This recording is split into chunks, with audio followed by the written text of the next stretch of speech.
I'm gonna give it a couple more minutes, let people come back from lunch. It's a long day.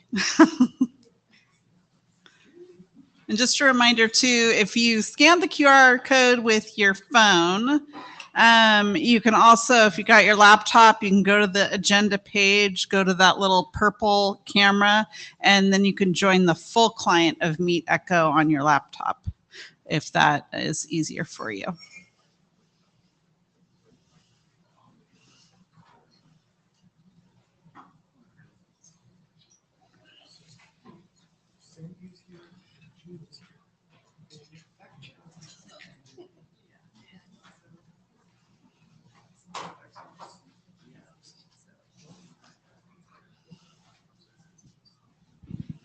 So our afternoon sessions, we have 3 afternoon sessions. Session 5 is going to be about internet drafts and RFCs. And we have Rich and Alice here who are going to be presenting that session. And then session number 6 is the power of the community. Harold is going to be talking about the importance of going into more detail about what Jay said in the very first session about how the community makes the IETF happen and work, and talking a little bit about NOMCOM and various other topics related to how powerful this IETF community is. And then we're going to do a very, very quick wrap-up session. I'm going to kind of point out some of the events and sessions that might be of interest to you as new participants. Immediately following this new participant program, we have the quick connections. The best way to describe it, it's terrible, but it's like speed dating.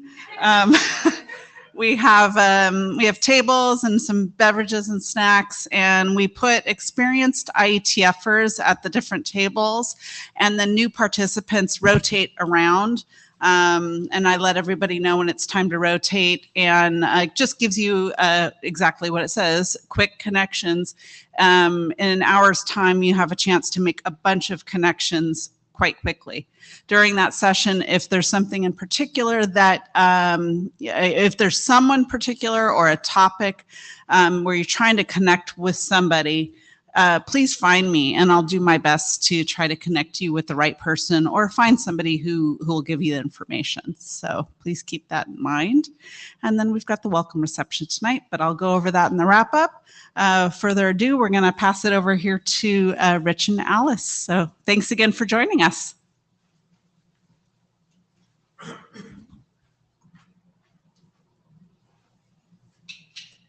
Welcome to session 5 about internet drafts and RFCs. These are the high quality, relevant technical documents that are part of the mission of the IETF and the core work items and outputs of the IETF.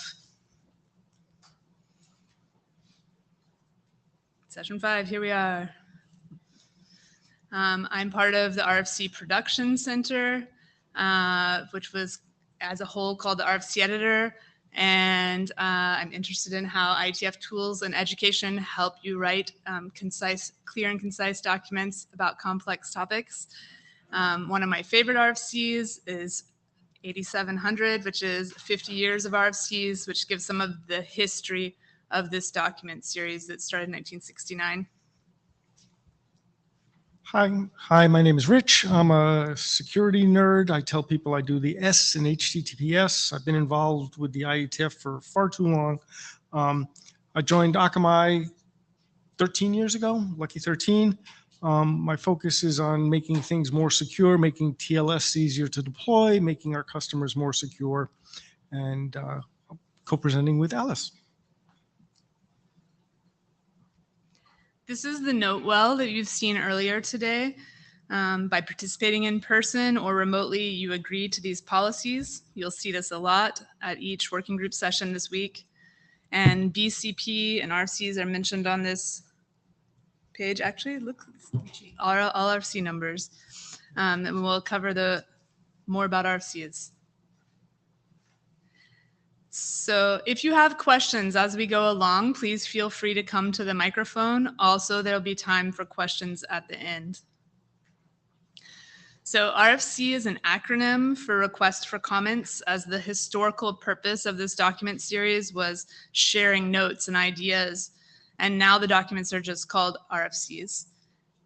And will you, just to get a feel for the familiarity with these documents in this room, please raise your hand if you have an idea that you want to document in an internet draft. You're wanting to write an internet draft. Great, great. Okay, that's a handful of people. Please raise your hand if you've already written an internet draft and successfully uploaded it to the data tracker. Oh, nice. Harold, too. Good job, Harold. Thank you, Harold. Former IETF chair. Please raise your hand if you've read an RFC or part of an RFC as you're working on implementing something. Lots of people, great. And please raise your hand if you've visited authors.ietf.org, a website with a lot of information. Great, a little more than a handful, great. So we'll be talking about more of all these things. This is an overview. The RFC series is approaching 10,000 documents. Today, we're going to cover the who, what, and where of this document series. The documents are freely available, stable, and they support interoperability. It's the full span of the birth of the internet. So it includes documents like TCP/IP, this like infrastructure of the internet, all the way to more modern things like TLS 1.3 and QUIC. Those are all documented in RFCs. We'll talk about the publication formats that the documents are available in and how the documents are structured, what the status means on the document, and relationships with other RFCs like updates and obsoletes. And the documents don't change. So if there's a correction, it's submitted as errata and available on rfceditor.org. And if they're re-rendered due to an error in the publication format, that can happen. But because they're freely available, rfceditor.org is not the only place to find RFCs. As you know, you can find them in the data tracker. You can find them at various sites on the internet. So in contrast, internet drafts. Where did the RFCs come from? They came from internet drafts. As you learned about during the standards development session today, there's a working group process within the IETF, and the internet draft is the way to share your idea. It's the primary way that a working group advances a protocol, extension, or other idea. So once you have your draft as a text file or an XML file, you upload it, and we'll go into more detail about all of this, to a data tracker, and it makes them available in various formats, and it has a version history. So in contrast to RFCs, which are immutable, the internet drafts are expected to be versioned. We'll cover today more about how they're structured and the tools to write them. The internet drafts have an expiration date, but it's really more a timeout at 6 months when they're moved to an archive and are still available. All right, the document formats have evolved over time. I'm talking about what file formats you can actually get an RFC in. So new features have been added over time. The old school is plain text. So originally RFCs were typed on paper and distributed by hard copy because RFC series predates online. So this format remains because it's plain text. If the metadata changes after publication, it's not updated on the document. This header is showing RFC 1. There's only ASCII diagrams inside of these documents. There's no hyperlinks because it's text, and the line width is fixed. So if something changes, also like errata have been reported for this RFC, you don't see it on the plain text. An improvement is HTMLized. So these are available for RFCs under 568650. So they added a header at the top, that gray header, and that's where it would show if the metadata had changed after publication. For example, if this RFC, this is 8649, had been obsoleted, it would show obsoleted by, and then an RFC number. So these are those relationships between RFCs. The other relation, obsoletes means completely replaces it. Another relationship is updates. Updates means part of the RFC is changed, and it would also show up in that gray header, as well as a link to any errata. The other improvement here is that this has links. So it'll link to sections within the document. It'll link to sections in other RFCs. You can click on the URLs. So but the look and feel is very similar to the plain text, the historic plain text.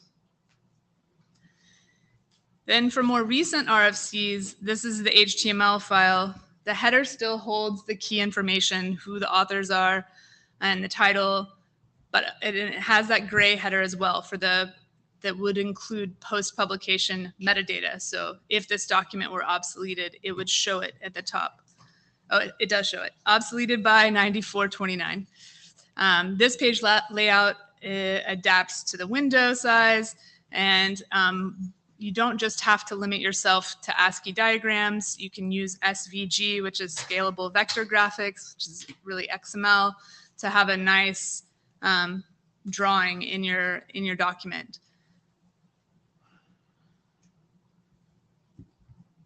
There's also PDF, which looks very similar to the HTML of the RFC. This one, so this is the only format that's paginated. So some people like to print this one. And it also has the links. This one has the same downfall as the plain text, though. There's no gray box header at the top. There's nothing dynamic about the PDF. So it's not going to be updated to show obsoleted by something that was published later or updated by something that was published later.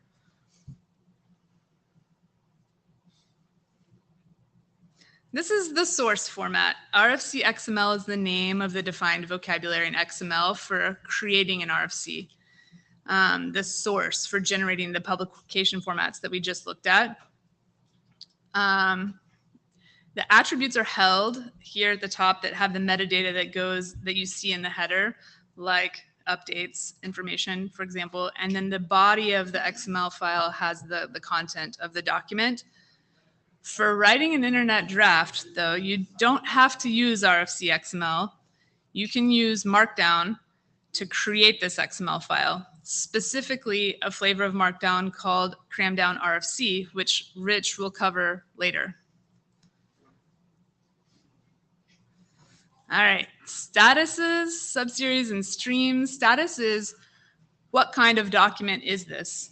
And subseries is a special numbering within the RFC series closely tied to the idea of status. And stream is where did it come from? So diving into status. So informational. This is used for use cases, applicability statements, framework documents. It's usually not the protocol itself. For example, a recent one would be use cases for path computation elements as a central controller. Experimental, as the name indicates, usually is about a time-limited experiment or a new extension on an existing protocol. So an example of a recent experimental RFC would be IMAP message limit extension from the art area. Proposed standard. This is in the standards track, which includes proposed standard and internet standard. The first official stage of a standard is proposed standard, and many documents stay at this level. In fact, most RFCs that are published in recent years are proposed standards, about 60%. So this is the protocol itself, typically. So for example, recent proposed standards are quick. All of the web RTC core specifications are proposed standards. TLS 1.3 is a proposed standard. Draft standard is a maturity level that no longer exists within standards track. Some RFCs are still marked as draft standard, but it's no longer used. Internet standard is the full standard when the standard is shown to be interoperable and widely deployed. A recent example of a standard is multicast listener discovery for v2 for IPv6, which is STD 101.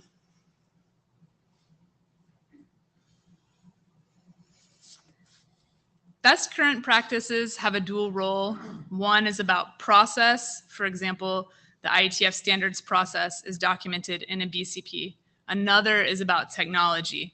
So best practices for a technology. So for example, there's a BCP, a recent one, OAuth 2.0 security.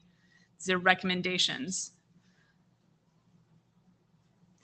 Historic is a specification that's been superseded and should not be used. For example, network time protocol V2 and V3 were recently moved to historic. The trick here is that every RFC that has been obsoleted, meaning replaced, has not been marked historic status. So you really need to check, has it been obsoleted? Meaning, has this RFC been replaced? If so, go to the newer RFC. It won't necessarily have the old one marked as historic. It's not comprehensively a concept of deprecated. And the final status here is unknown, meaning RFCs that were published before statuses existed. So for example, RFC 1, host software from 1969 that we saw earlier is marked status unknown.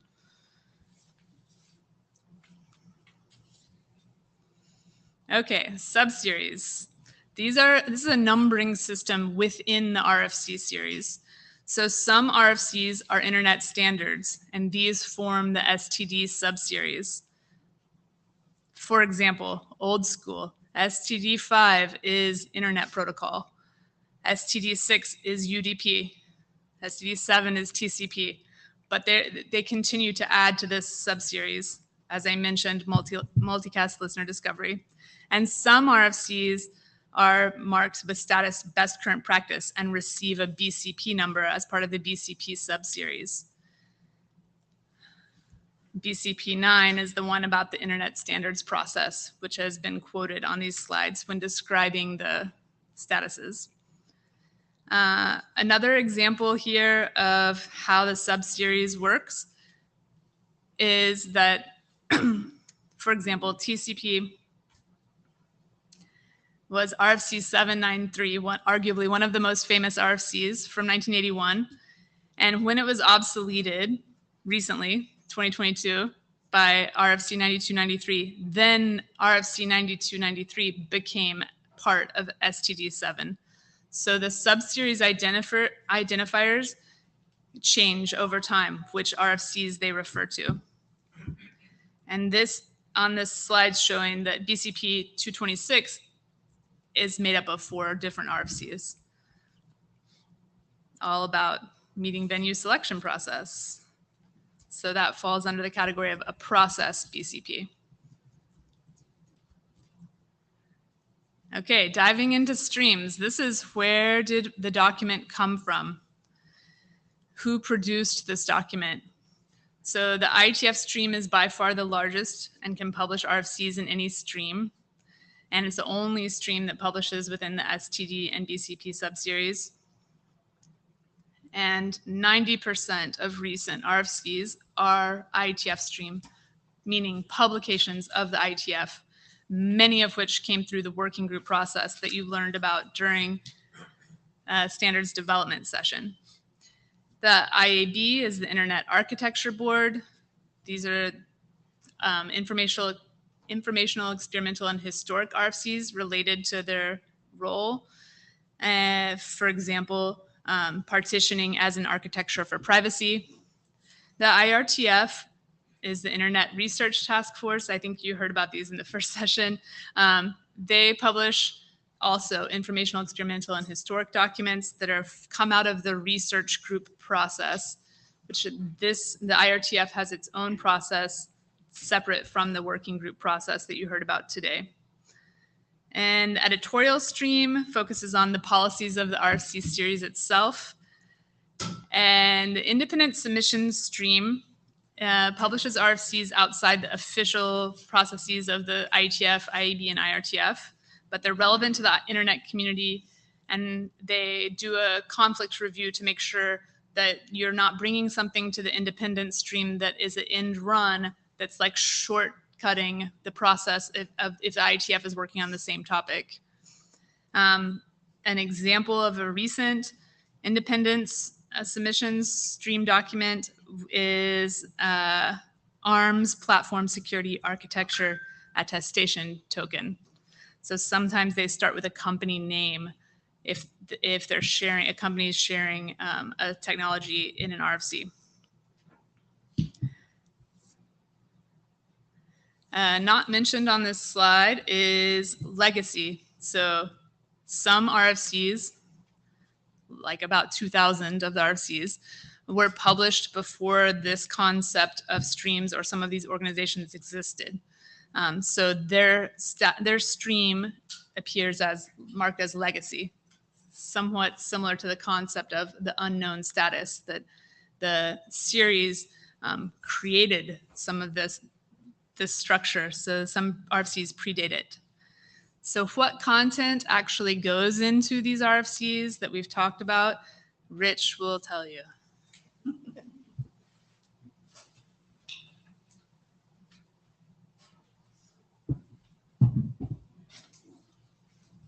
You couldn't tell that she just flew in and arrived like 20 minutes ago, right? Okay. So, all right, so the structure and content. There is a defined structure for all IETF drafts and IETF RFCs that I'm going to talk about. Both the drafts and the way it works, as you heard, is a working group works on drafts. Every time they decide when they want to publish a new one. So there'll be, you know, draft RSOLs, so-and-so -01, -02, -03. It's arbitrary, up to the working group to decide when they want to publish a new edition of the draft. The idea being that this represents the current thinking of the group and that everything before it should, you know, is useful as a sense of history. Both drafts and the final RFCs have a bunch of common elements. Alice showed a few of them marked in the header. The title, the author, or editors, that term is used interchangeably now. Back in very, very early days of the IETF, the editor had a slightly special meaning, no longer. When it was published, the status, as in which category it's intended to be. Is this an informational document? Is this an experimental document? Its intended status if it's a draft. And then the list of RFCs that it's updating. So something will say, oh, I am changing what we did for the internet standards process. That would be an updates, so-and-so. I happen to know these numbers because I'm working on them. So it would say updates 2026. Another option, as Alex mentioned, is this document can be completely replacing a previous one, obsoletes it. So for example, TLS 1.3 would obsolete TLS 1.2, which in turn obsoleted TLS 1.1, 1.0, and so on.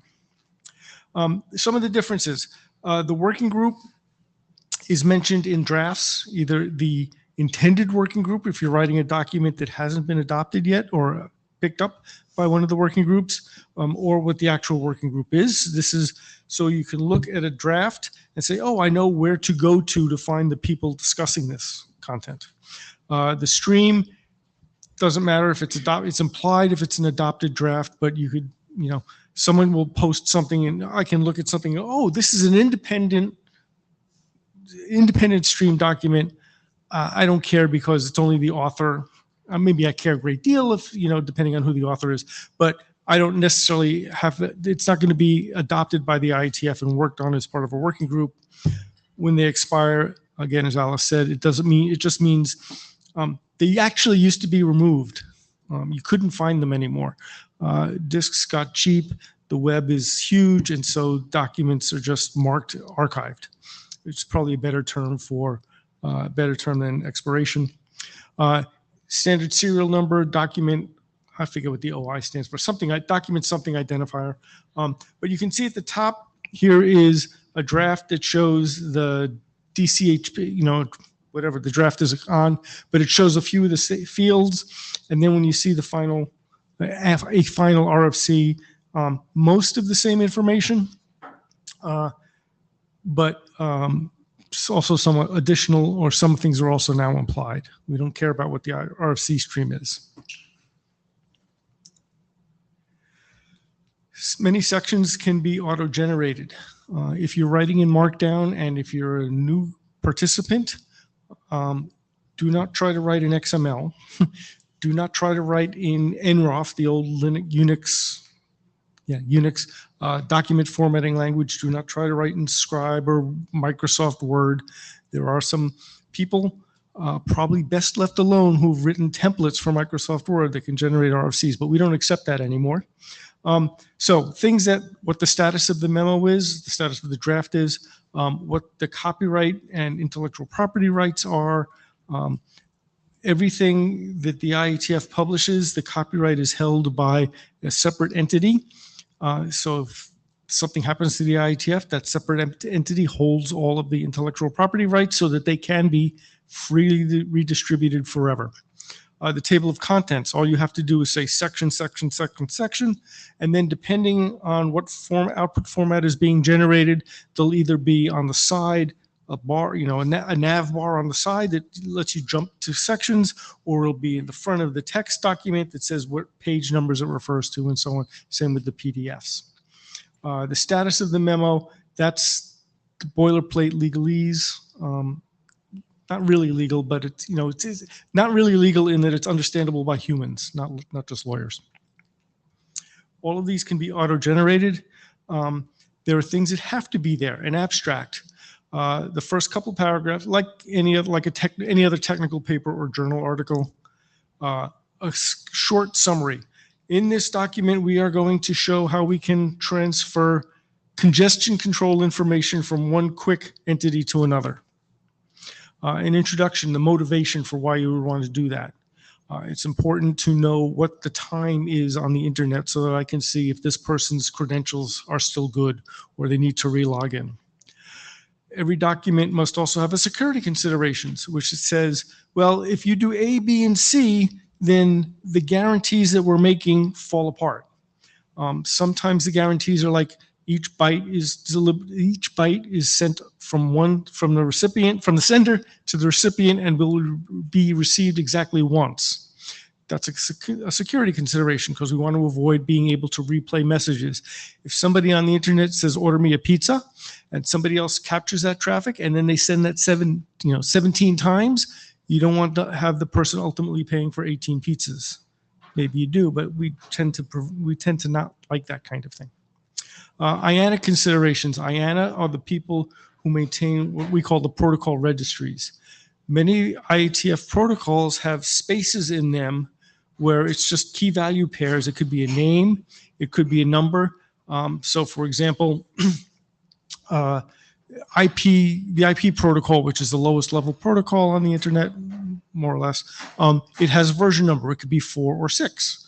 TLS has a whole bunch of extension fields that say, oh, here's the kind of cryptography I understand. Here are the kind of digital signature algorithms I understand.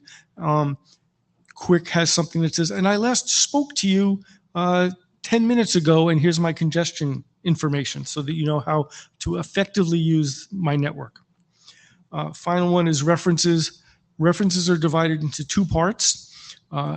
What we call normative, meaning incorporated, how to say, you have to understand, and this document complies with all of the normative references. Generally, it's sort of the working knowledge, the prereqs you need to know, or at least be aware of. And then there's informative references where you say, oh yeah, I am, the UN can, for example, the IRTF will have an informative reference to the UN Commission on Human Rights, the International Declaration of Human Rights, right? You don't really have to know what that is, but if you're concerned about writing an RFC that shows up at the global internet for everybody, maybe you'll have an informative reference to that kind of thing. Okay, writing an internet draft. Anybody can write one about anything. There is an internet draft out there, draft Warren Kamari, who wrote it. It says, this is an internet draft. It doesn't mean anything. It's not about anything. This paragraph is just noise, just all sorts of random gibberish. No permission is needed. No checking is done. You can just, take up space on our servers, and that's fine. Anyone can submit one, as I said. Some people write drafts and they never submit them because they are using it to motivate some conversation in their working group. They will just pass it around to some people and say, look, this is a starting point for discussion, a technical discussion usually, that we want to have. Yeah, sure. Go to the microphone if you can, so everybody can hear you. Yeah.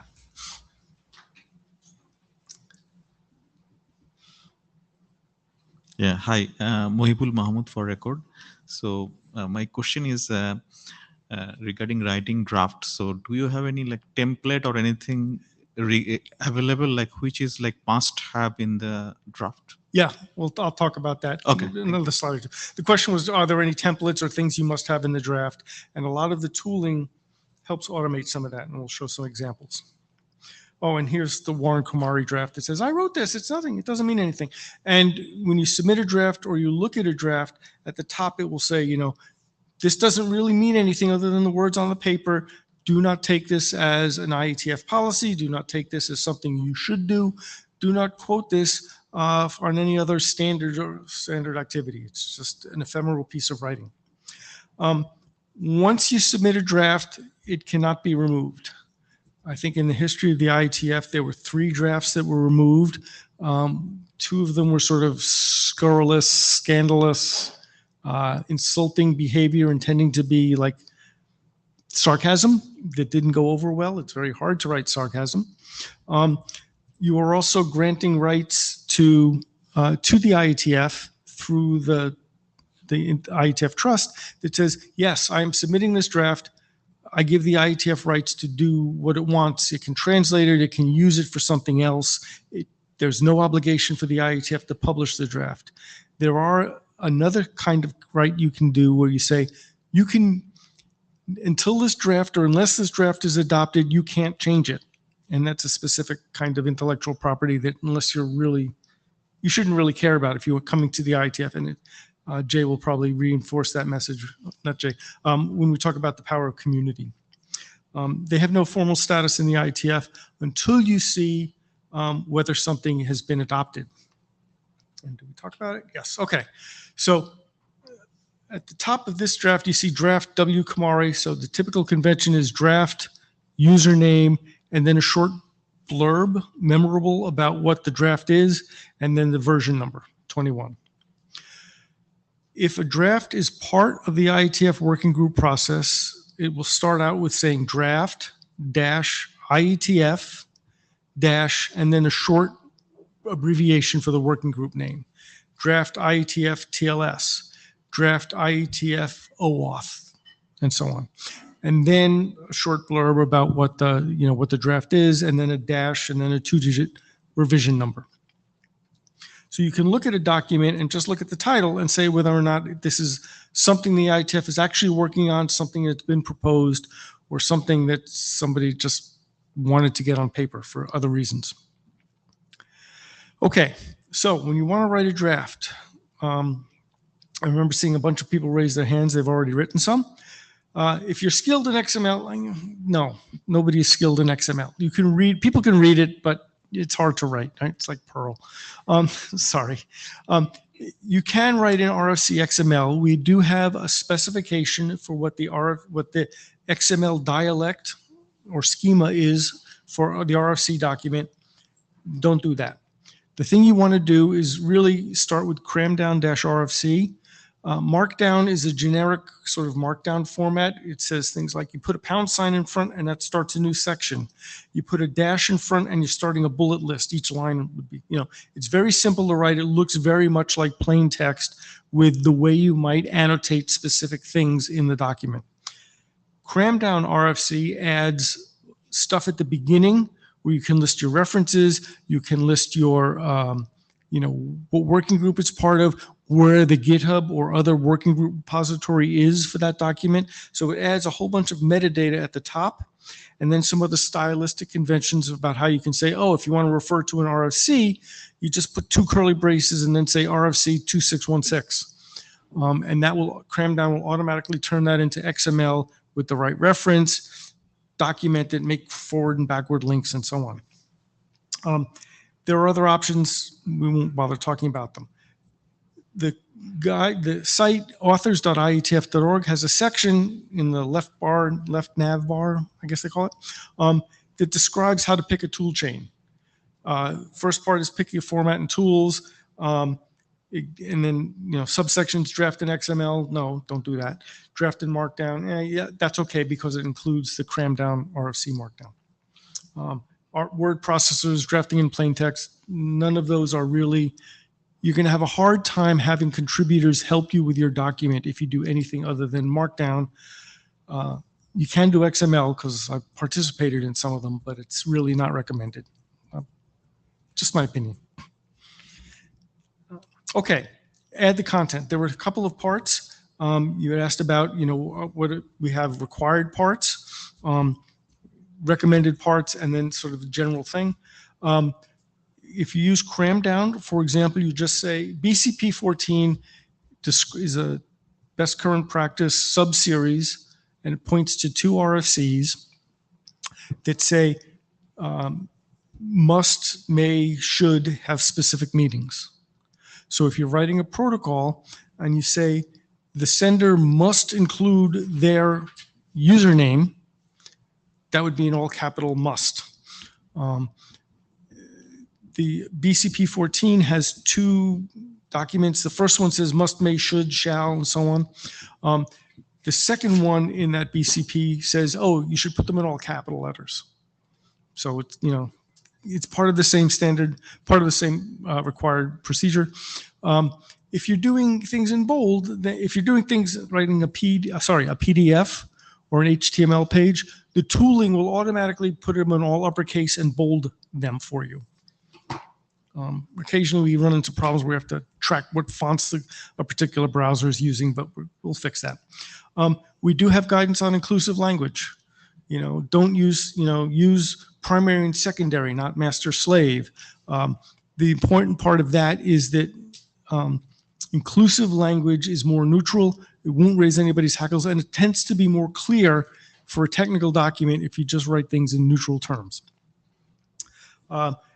The RFC Production Center, RPC, some of us remember it as Remote Procedure Call, but they have specific style guides. There is an RFC that describes the style, and they will talk about technical terms that are widely understood. You don't have to spell out HTTP anymore. You don't have to spell out TLS generally anymore, things like that, or DNS, stuff like that. There's special content, diagrams, formal languages, where ABNF is where you say things like an A can be an A, or it can be an A followed by a B. So that's how you build up recursive lists and so on. We have an augmented BNF format. It was first defined in, pardon me, when creating Algol. But there are formal languages, and we have tools in the IETF to check that all of these things are done. Yang is used for describing network configuration and management stuff. Many of these things, references can be found on the authors.ietf.org site. Author-tools is where once you've written your draft, UTF-8, ASCII, whatever, plain text document, you can upload it to this author tools site. It will render it so you can see what it looks like in different formats. You can see if the PDF looks good, the HTML looks good, XML, if you're a masochist, looks good. You can run diffs, automatically compare it. And then the last one is nits. And that's like, if you have pets, you're used to like picking the animal hair off your clothes. Those are nits. There are not strictly errors, but there are things that violate the IETF style. And so you can run through ID nits, internet draft nits, and it will find things like, oh, you had a section that had no content in it. Maybe you didn't mean to do that. Oh, you're missing the abstract, or oh, you forgot to give, your document did not include the proper copyright additions or intellectual property rights. So that's what a nit is. Compare versions. The author tools site is really useful to run through it, make sure your document is clean, and then it'll be submitted to, you can submit it to the data tracker. So that would be step 4, the data tracker, datatracker.ietf.org. I can always abbreviate it as DT. So dt.ietf.org. It's a C name. It links, you get back to the real site. And there is, you can, well, it shows here on the top of the bar there in the pink section, you see documents, groups, documents, meetings, other. If you click on documents, the very first choice is submit a draft. And that brings you to this page where you browse to your where your document is, click submit, it uploads it, it will verify it, nits are okay, they'll just print out the warnings of what they are, and then it gets submitted. If you're submitting an individual draft, which is generally almost always the first thing you're going to do, you'll name it as draft dash what your login name, last name, whatever, dash, and then a short abbreviation, -00. That's the very first one, right? Computer science, we start with counting with 0. 2 weeks before the plenary meetings happen, so 3 times a year, what is it, March, July, November, there's a cutoff for 2 weeks before the meeting starts where no more drafts can be submitted. The intent is that people used to be print them out and read them on the plane. Now it's, read them on your phone or whatever. Pardon me. So they can get current and keep up with the drafts. They will open again tomorrow where people can submit new drafts and there'll be a flurry of notices and so on. The submission tool validates the draft, checks with the authors, and then sends mail to the authors saying, do you confirm that, this is the one you want to post this? So that you can't submit a draft in somebody else's name. Or if you try to, they'll see that something's happening and they can call the secretariat or support team and get that undone. Other resources, there's a lot on the author's site, how publication works, how you can submit a draft. The tooling will guide you through all of that. The one thing I'll mention on the templates, if you write your draft in GitHub, there is a set of tooling that gentleman named Martin Thompson wrote. And if you see a reference to I-D for Internet Draft, I-D-template, that provides a makefile or GitHub actions, everything you need to turn your markdown into the RFC XML version, and also they can submit it and post it for you whenever you make a new change. The documentation for it is a little obscure. You have to kind of know what you're doing, but we're working on making that more clear also.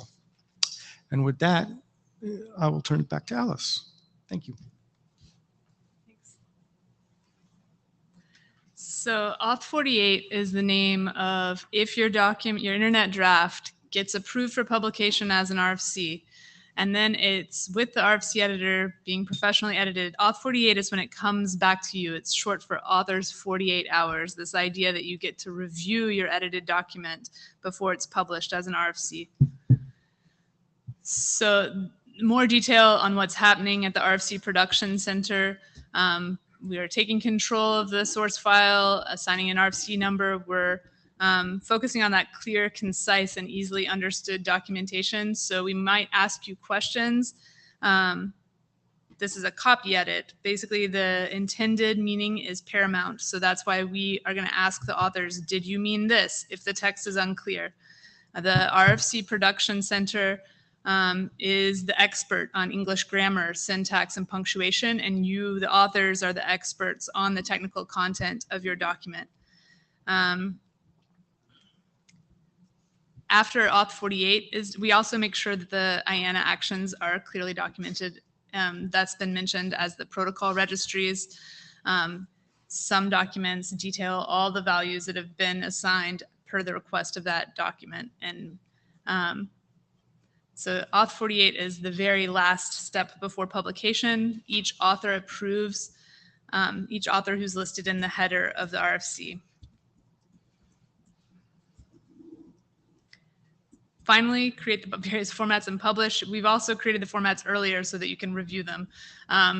And publish means announcing on IETF Announce and RFC Dist to mailing lists and making the document freely available on the internet. If you have questions, please feel free to come to the microphone now. Also, my colleagues and I will be at a desk that says RFC Editor this week, Monday through Thursday. Please come by with questions about RFCs or what we've covered today. And also, we have a beta site of rfceditor.org, a replacement of the current website, to get your feedback on the design and user experience. I strongly recommend that you go to authors.ietf.org and get a template and use author-tools.ietf.org to transform your document to get the output. Any questions for us, for Rich or for me? And just a quick show of hands for the RPC team who's in the room. Can you just raise your hands so people can say hello? They're going to have a desk in the registration area. Go say hi. Ask some questions during the week. They'll have candy. Right. Yep. And Thanks so much. thank you. We're going to do a quick turnover of slides for our last big session, which is the power of the community. So you have a couple minutes just to refill your drink, run to the restroom, and we'll get started in just a couple minutes. Thank you.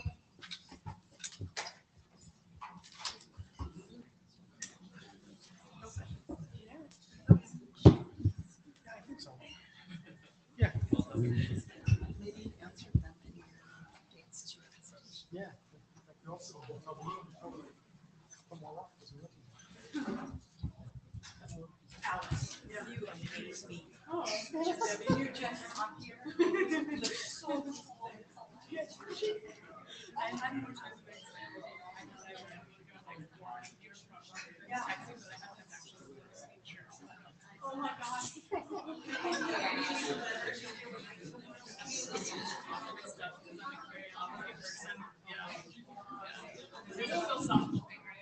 Yeah.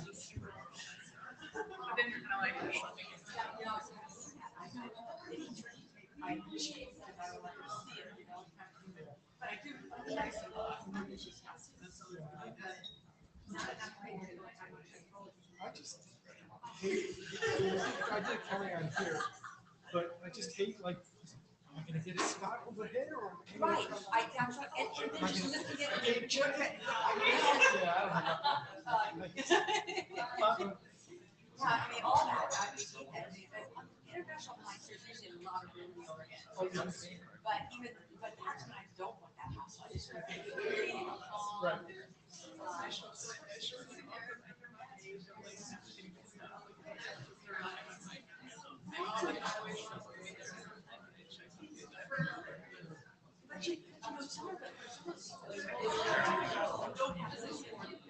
Yes.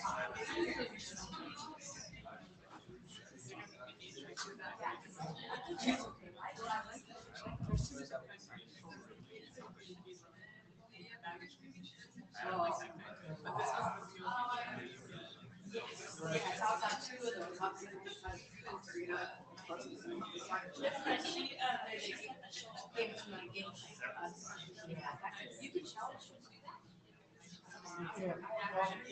Usually, it's like, the seniors, they have stroller. Because a lot of you have kids here. You have a stroller and they'll go check in.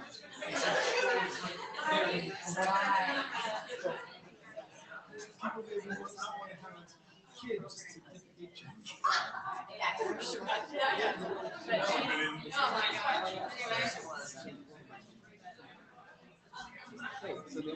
Oh, yeah, I see what you guys are looking at. I mean, did you see the people that are in the queue? No, I think only the person, there might be like the name speaking. Okay. And, yeah, or like one and then whatever the current name is. No. And your But you know, but no, the thing is, it used to be IETF. So next session, you know, people be like reading their slide with their back to the audience. So now we do this all the time. Yes. Okay, if you all want to make your way back.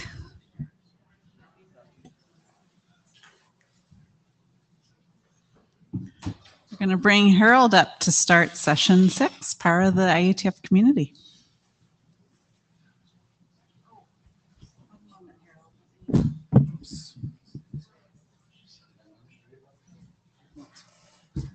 Does it still work? Yes. It still works.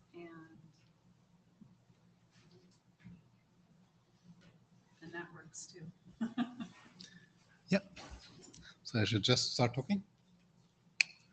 Okay. I'm Harald Aldestrand. I've been here for a while.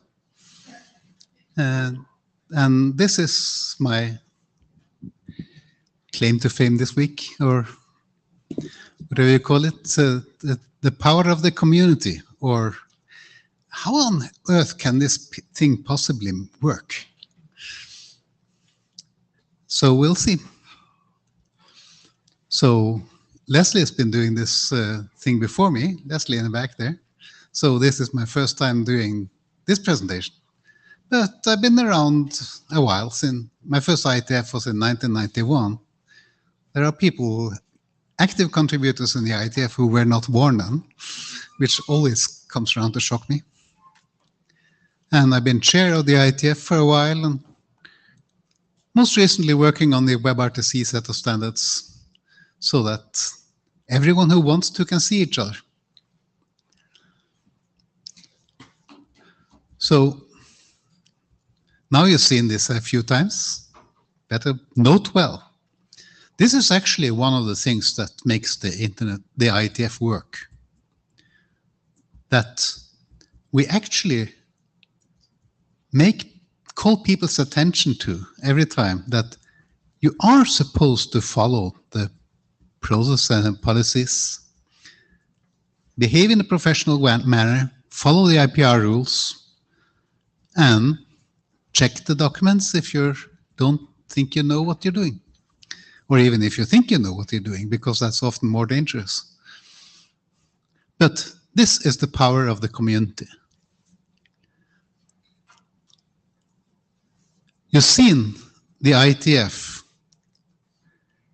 motto or statement of policy, make the internet work better, the IETF mission statement. I actually wrote that back when I was IETF chair. The original draft had make the internet work. But one of my fellow former chairs said, hey, I think we should aim a little bit higher, so we make the internet work better. So the IETF exists to make the internet work better. There's a lot of things the IETF is not for, like operating the internet or buying routers or guiding people to drink. We produce documents. And by participating, you are volunteering to achieve that mission. The volunteer is important. The contribution is important.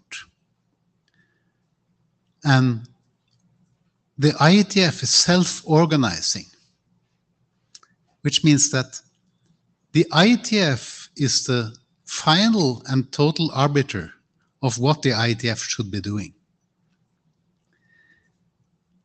Which is a little bit confusing sometimes, because the IETF has no defined membership. You can't sign up to be a member of the IETF. You have to show up. And if you show up, well, you are a member of the community. But of course, all communities have to have some kind of structure and some kind of way to select their own leadership. And the IETF, being a long-standing body and developed over the years, has decided that we need a few governing bodies to make this whole thing run. If you can read these slides, your eyesight is better than mine. But you've heard some of these words already. I mean, the ISG is kind of the organization that is in charge of the IETF, trying to make all the areas and the BOFs and the working groups and the teams actually work. And the IETF chair is the leader of the IETF. One of the former chairs, Brian Carpenter, said that, well, I know I'm the chair because everyone sits on me. And we got an IETF LLC, which is kind of the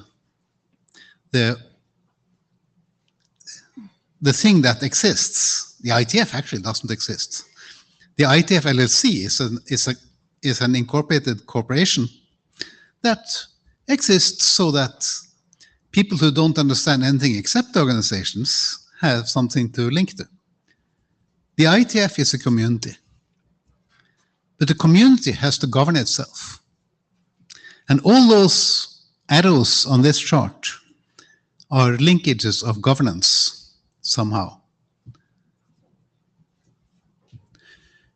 The way leadership is picked for the IETF is called the nominating committee, or NOMCOM, which has been characterized as, well, like Churchill said about democracy, it's the worst possible way of selecting leaderships, except all the other ones are worse.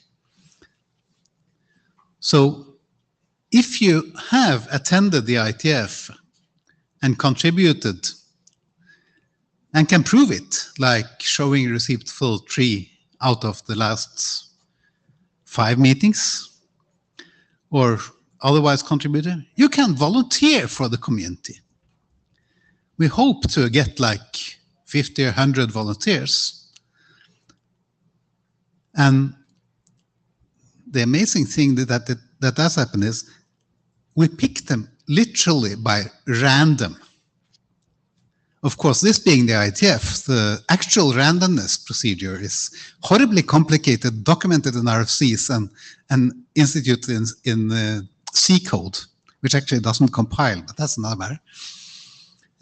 So the only rule that prevents bad things from happening is that no two can come from the same company. Of course, 10 random people sounds stupid, but it's 10 people picked at random from a pool of people who are willing to do the work of being NOMCOM. It also means that it's very hard to capture the IETF because, okay, you can make 30, 40, 50 people volunteer that would select your representative, but you have no guarantee that this will actually form a majority of the NOMCOM because randomness is randomness. And the NOMCOM also consists of 5 liaisons, IB, ISG, ISOC, IETF LLC, and IETF Trust.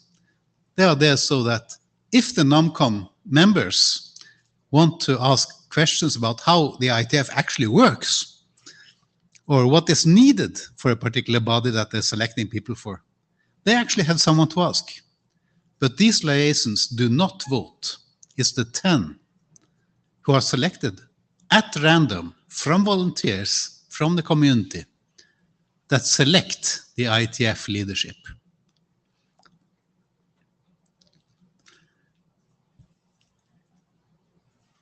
Every single year, we select a new NOMCOM.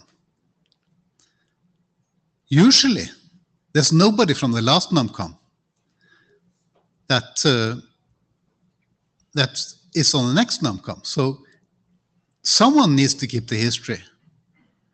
So we have a procedure where the ISOC president selects from our open call for candidates a chair from the NOMCOM, who then is usually an experienced member of the community, and who then can be a liaison to the last year's NOMCOM so that he can see what's going on. And the chair then has to run the process of calling for volunteers. Hey, who wants to volunteer? Get a list of nominees, make sure that they actually have volunteered, and select the volunteers by the random process. I mean, He has no chance to influence who he gets to work with. Yes? We take questions. Hi, Mohibul Mahmood for record. So Sorry? Mohibul Mahmood for record. Mhm. My name. And my question is like regarding to be selected as a volunteer. I think you mentioned something like has to participate or show up in 5 meetings, right? No, it's 3 out of the last 5. Or 3 out of last 5. Yes. That's the criteria. And that could be physically they have to come, or like it's online also fine. I'm not sure what the rules say just now.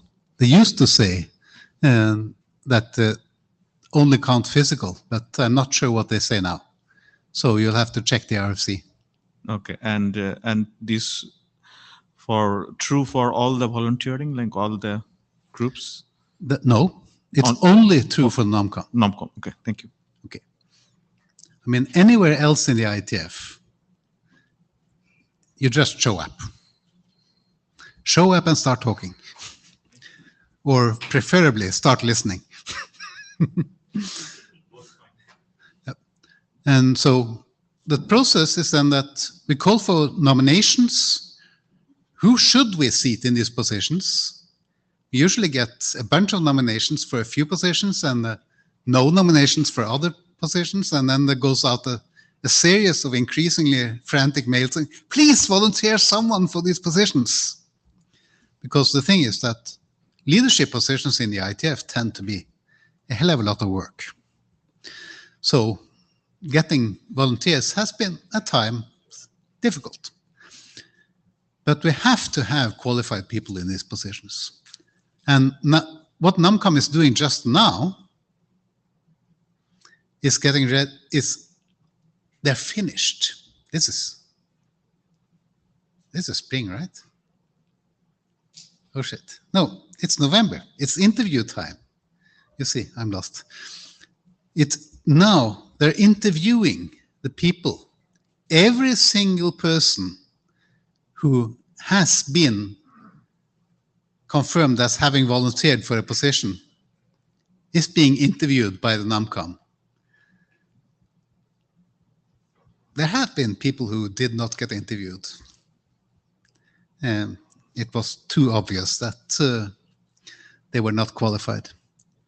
And then the NUMCOM will select the people they believe are best for the job. There's a safeguard in that once the NUMCOM has selected the people they think are the right persons for the jobs, they send the slate to a confirming body. For the ISG is the IB, for the IB is the ISOC board. I forget who the other ones are. But they can say, no, this is not right. Someone is obviously not qualified or obviously the wrong person for the job. That is very, very, very, very rare. And it almost never happens. And if it happens, NUMCOM has to go back and try again. So when a NUMCOM is finished, it tells the community, these are the leaders we have selected for you. And exactly when that is depends strongly on how much the NUMCOM disagrees with itself. So December, January, February, if we get the names in December, we're very lucky. And at the first IETF meeting of the year in March, the new members are seated. Well, that's how leadership gets to be leaders. The process is quite strange and not like anyone else does it, but it works.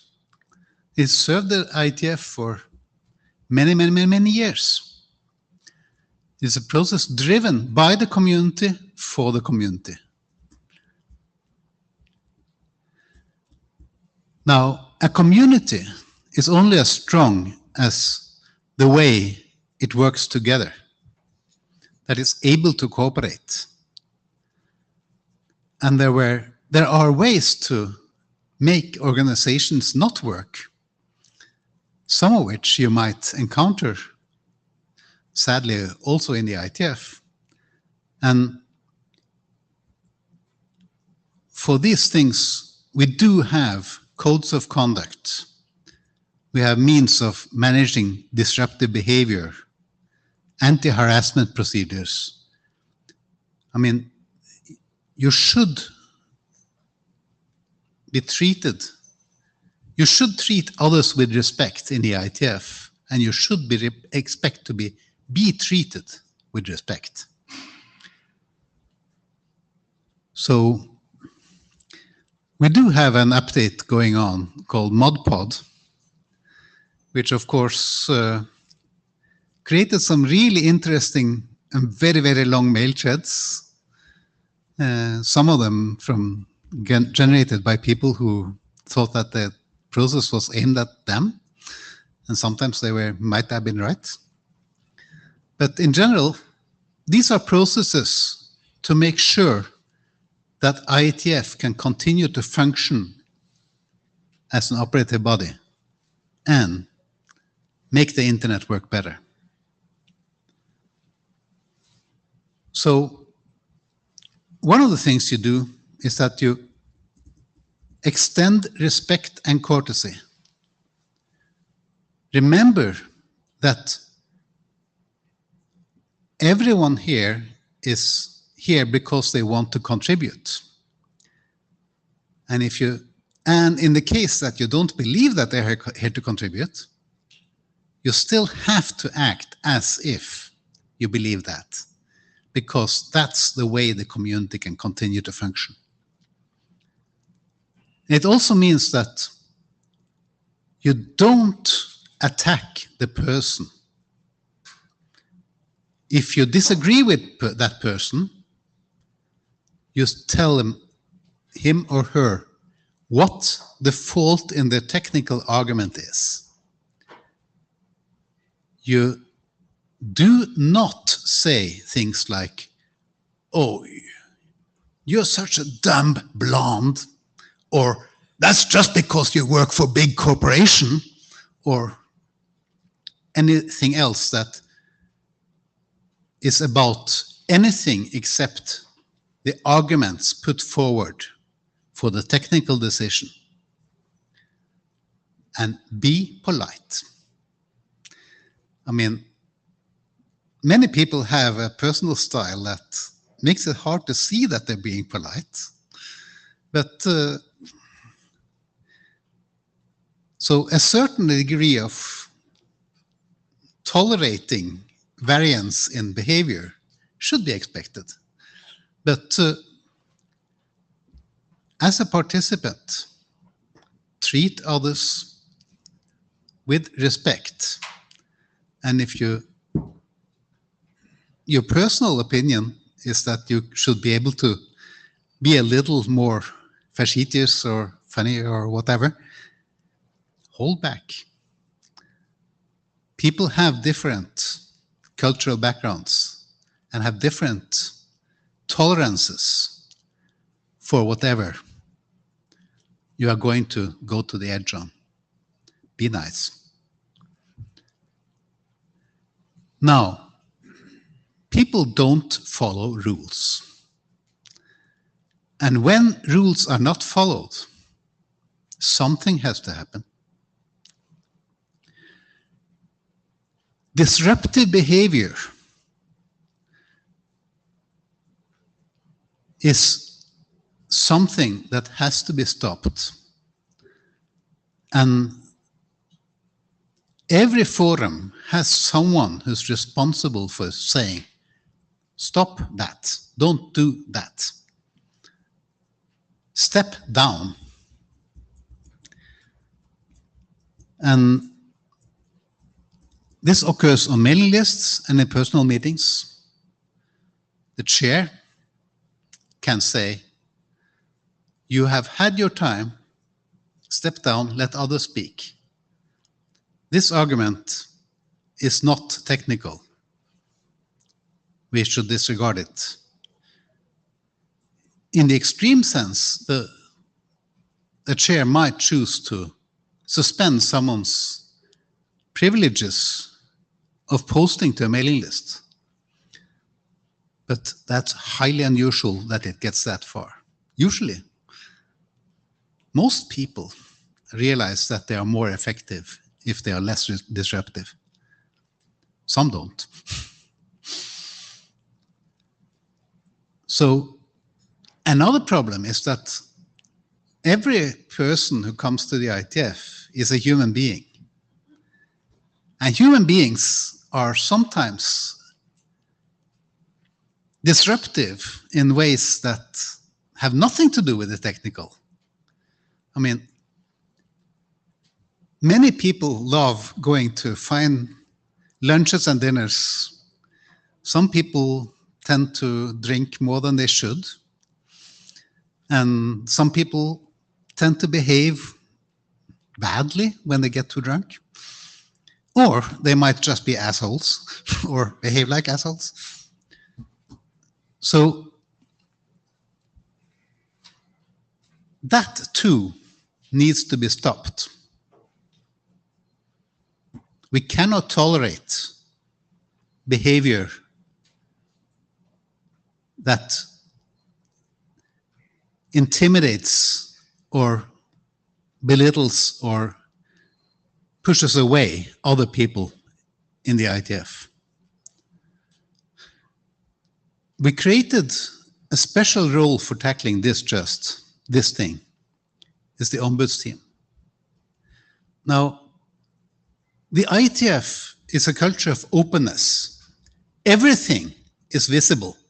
All our drafts are public. All our discussions are open. It's even public who was here. But in the case of interpersonal relationships, we go to the complete opposite extreme. That is the ombuds team.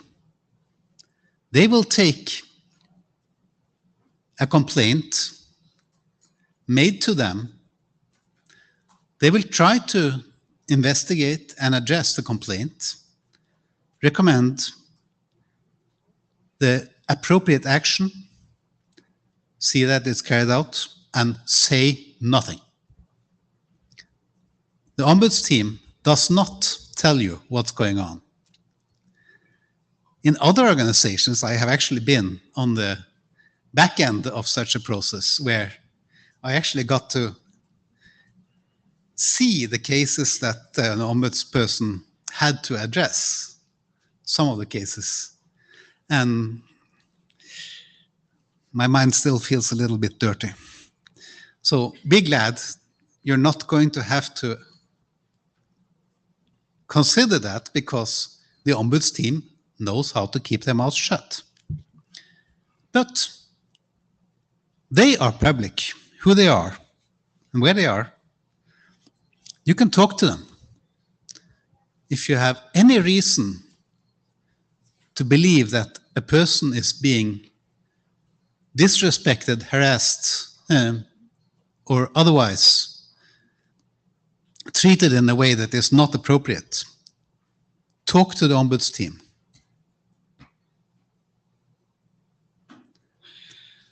Now, the fact of the matter is that we don't agree on everything. If we had agreed, there wouldn't have been a reason for all these discussions. Sometimes we manage to come to consensus. I mean, working groups come to consensus. We even have this humming that is now done electronically by Meet Echo, which looks suspiciously like voting, but it isn't. We search for consensus, or rough consensus. Sometimes you will hear a chair announce that, sorry, you are in the rough. That means we have agreement, but you don't agree, but we're going to ignore that. Of course, that could be a decision that was right or wrong, And if the person being overruled or ignored or whatever thinks that this is wrong, he can file an appeal. So the most common reasons are, you haven't listened to what I said, and even though you agree, you're wrong. That's the so-called process errors or technical errors. And there's a process. And it's important to remember that the process has multiple steps and you need to go in order. The first decision maker, the one who calls consensus in a working group, is the working group chair. So they can choose to reopen the discussion, or they can say, no, we were right the first time. Or they can say, okay, you can have another chance of explaining your point, and then we'll ignore you, unless you manage to convince us. So that's the first level. Sometimes people go away unhappy, but are okay with being overruled. Sometimes they still don't like it. Every group has a responsible AD, which is the next point of the ladder. And this is all informal. Just go to talk to the person, send mail to the person, get the message across saying that I'm unhappy and I want you to do something. But sometimes, even after those discussions have been made, the person who was in a rough, who was overruled, who was not listened to, still thinks that the decision was wrong, or the decision was arrived at in a wrong manner. And then they can appeal to the whole ISG. And the whole ISG will then study the matter and deliver a decision back saying either the appeal is denied or the matter is sent back to the working group. You made a mistake, you have to do something different. All appeals to the ISG are public. You cannot make a secret appeal. And if the ISG agrees that an appeal is rejected, you can appeal that too.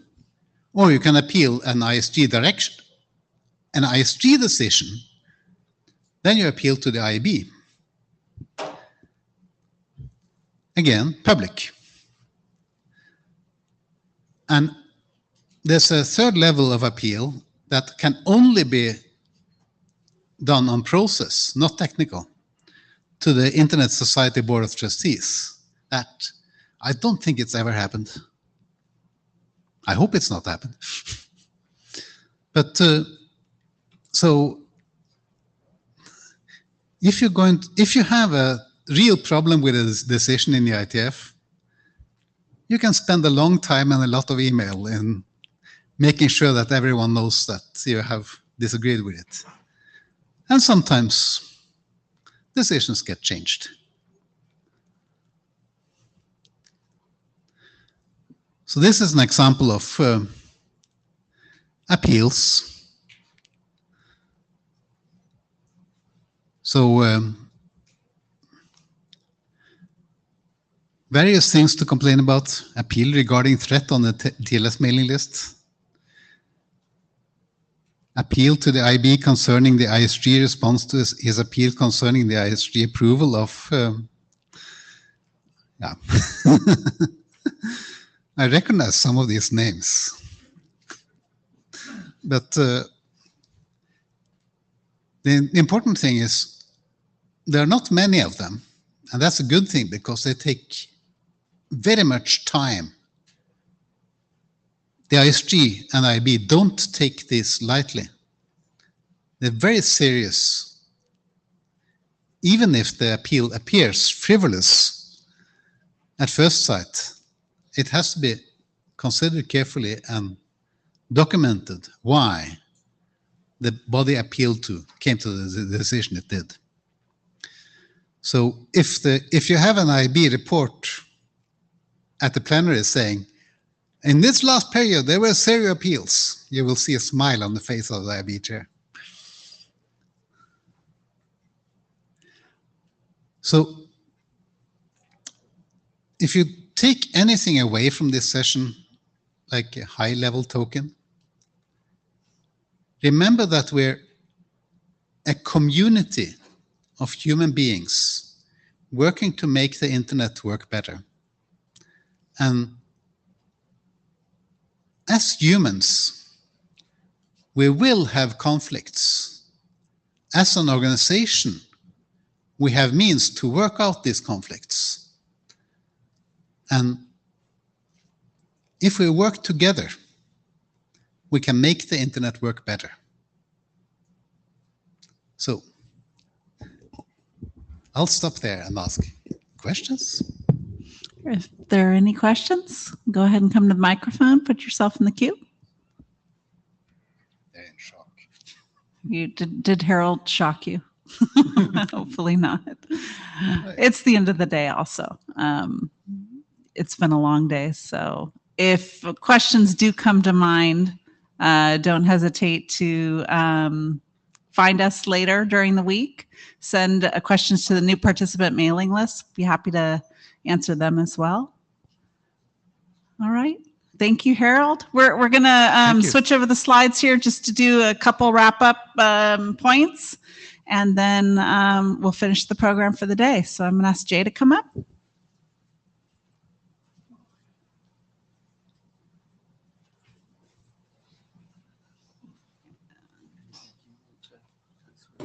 There are after yours. Yeah, let me. You have one.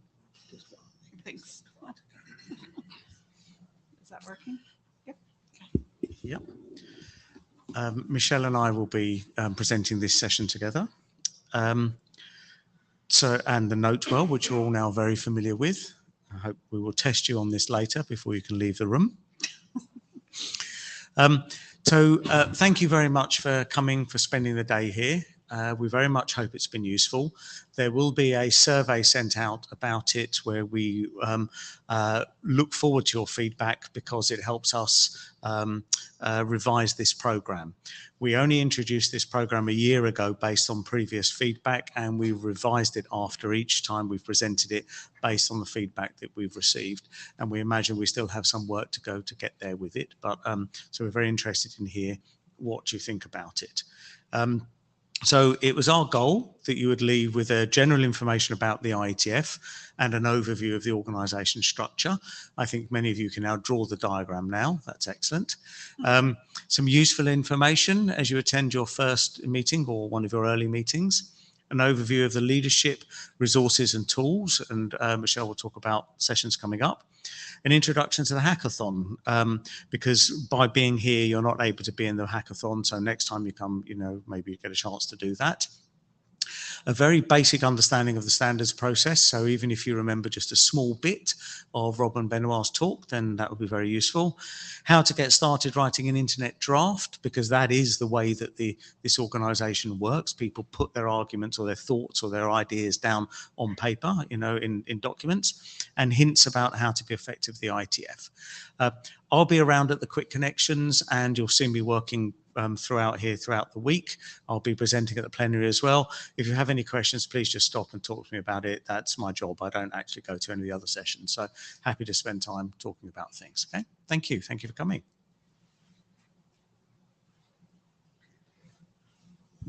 Okay, just a quick look ahead at the week. I want to remind you immediately following this session, we have what's called Quick Connections. I described that in the beginning of the prior session.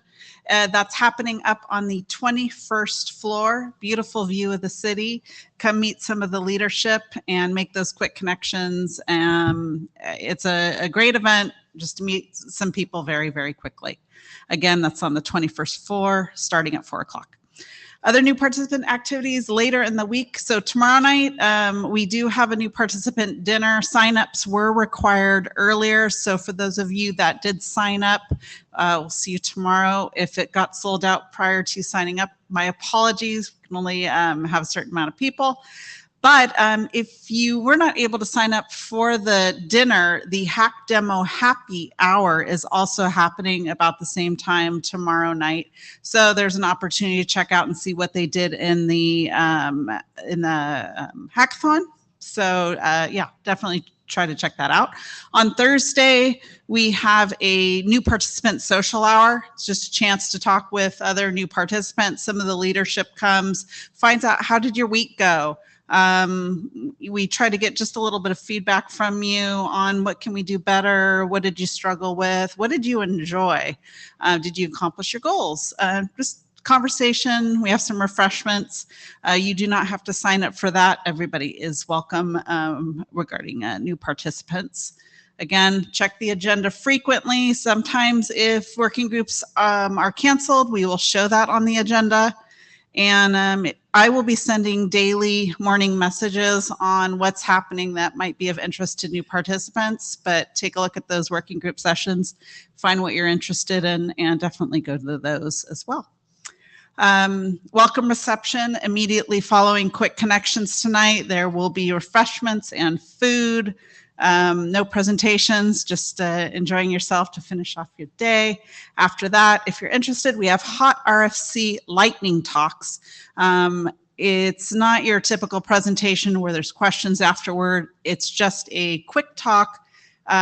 People have a bunch of slides on a various, maybe like an idea or some other topic. Maybe to drum up some interest, something to bring to the IETF later. If you're looking for something to do, I highly recommend that. And then Sisters, Monday morning, we've got a networking event. If you have any questions about Sisters, please come find me later, and Laura in the back too. I know, she didn't want me to point her out. Go talk to Laura too. She's in a green shirt. IETF plenary on Wednesday night. That's when the leadership reports on various things related to the meeting. And it also is a unique opportunity where the leadership goes on stage and the whole community has a chance to ask them questions in a public Q&A. So sometimes interesting, and you can see all of the leadership together in one place. On Thursday, we have the host of this meeting does a host speaker series, and more information will be on the agenda as far as the particulars of the topic and who's speaking very soon. Sisters lunch on Thursday, and then we do have a farewell reception on Friday. So a lot of stuff going on the rest of the week. If you're still not sure where to start, that first link is a blog post on new topics. It's got a lot of great information in it. Check it out. Maybe you're going to find something related to a topic you're interested in. It'll point you to which working group you should go to. Area directors throughout the week hold office hours. So let's, not all areas do it at every IETF meeting, but I will point out in those messages that I send every day who's holding office hours and when. So maybe a security area might be holding office hours. If you're looking into security topics, just go say hi, talk to them, ask questions. Good opportunity to meet people. The office hours are on the schedule, on the agenda. Yep, absolutely. And then, of course, as Jay mentioned, we're trying to get like a cohort of new participants. You guys are going through this together. So utilize these different new participant activities to talk to each other, find out what you're all up to. I will be putting a new participant meetup spot sign in the hotel. I'll let you know via email where that's going to be. You can talk to each other on the new participant mailing list. If you want to meet up with some new connections for lunch or for dinner, it's just an opportunity, again, meet some new people, make some connections. You never know if you're going to be writing an internet draft together, by the next meeting. And then assistance in previous presentations, there are a bunch of help desks. So of course, the registration desk where you checked in, Secretariat staff are there to help you if you have any questions. There is a technical help desk if you're having any network issues connecting to the Wi-Fi. RFC editor, we also mentioned, if you have questions about writing that first internet draft, go talk to them. They'll have plenty of tips for you. The IANA desk, if you are going to be including any protocol parameter registrations in the draft that you're writing, they will also be there to answer questions. And we showed in the previous slide, Ombuds team members that are going to be at the meeting. Hopefully you won't have to talk to them, but you can always say hello anyway. Above all, we want you to enjoy. A couple reminders that I didn't get to include in the slide deck. The IAB has a new work help desk on Monday and Wednesday. I will include it in my morning message just to remind you. If you have an idea, you're not sure what to do, you want to maybe bring new work to the IETF, they are there. You can go talk to them and they'll definitely give you some advice. And I think that actually covered everything. I got everything in there. We just, we appreciate you coming, spending the day with us. We know it was long. We know it was a lot of information. Any questions during the week, come find me, come find Jay. We are happy to help you. We want you to have a successful week. Whatever goal you have, we want you to be able to complete it, accomplish it, and get a good night's sleep tonight. We'll see you. So we're going to hang out just for a little bit. For any questions, feel free to ask them. For quick connections, you head up to the 21st floor.